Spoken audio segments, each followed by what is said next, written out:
Ahora vamos a analizar circuitos que contienen dos o más diodos. Comenzaremos con dos diodos en paralelo. Vamos a considerar varias situaciones. Primero, que ambos diodos están hechos del mismo material. Primero debemos tener en cuenta que el voltaje de la fuente debe ser mayor al voltaje que activa los diodos. Si ambos diodos son iguales, ambos van a encender y recordamos que en paralelo los voltajes son los mismos. Ahora podemos calcular la corriente que está entregando la fuente de voltaje. La corriente que entra en este nodo va a ser de la fuente menos el voltaje de umbral del diodo entre el resistor. Al ser del mismo material, tienen aproximadamente las mismas características de construcción, por lo que la corriente se va a dividir por igual en los diodos. Si se agregara un tercer diodo de las mismas características, la corriente se dividiría entre 3 y así sucesivamente. Si suponemos que la fuente fuera de 9 volts, los diodos fueran de silicio y el resistor fuera de 330 ohms, la corriente que estaría pasando por el resistor sería de 25.15 mA.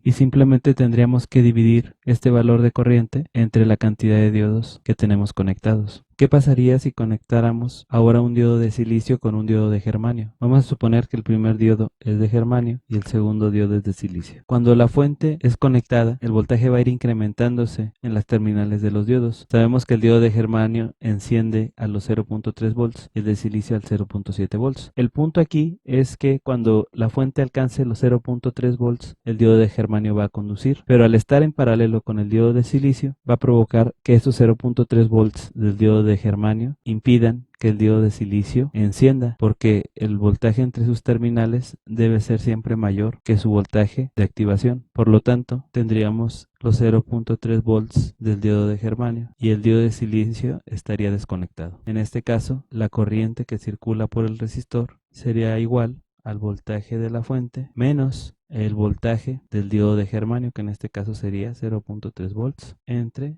el resistor. Existen otros casos como los diodos LED que tienen diferentes voltajes de activación. Siempre va a encender primero el diodo que tenga un voltaje de activación menor. Vamos ahora con el tercer caso. Vamos a suponer que los diodos están conectados en antiparalelo, apuntan en direcciones opuestas. En este caso, solo encenderá el diodo que está polarizado en directa, ya que el diodo polarizado en inversa no conduce y lo podemos modelar como un circuito abierto. Podemos calcular de la misma manera la corriente y va a ser el voltaje de la fuente menos el voltaje de conducción entre la resistencia. Ahora vamos a analizar qué pasa si los conectamos en serie. En este caso, la fuente deberá ser más grande que el voltaje de activación de los dos diodos. Por lo tanto, si los dos diodos son de silicio, pues la fuente tiene que ser mayor a la suma de 0.7 más 0.7, que es 1.4. Si fueran diodos de germanio, pues tendríamos que sumar igual. Estas configuraciones son muy útiles cuando se requiere un regulador de voltaje. Por lo tanto, la corriente que va a circular por aquí va a ser el voltaje de la fuente menos el voltaje del primer diodo menos el voltaje del segundo entre el resistor. Como vemos, siempre el resistor es el que controla la corriente. Y si ahora uno de los diodos está invertido, no habrá corriente en el circuito, puesto que uno de ellos va a bloquear, y de hecho lo podemos modelar como si fuera un circuito abierto. Por lo tanto, la corriente va a ser igual a 0 amperes.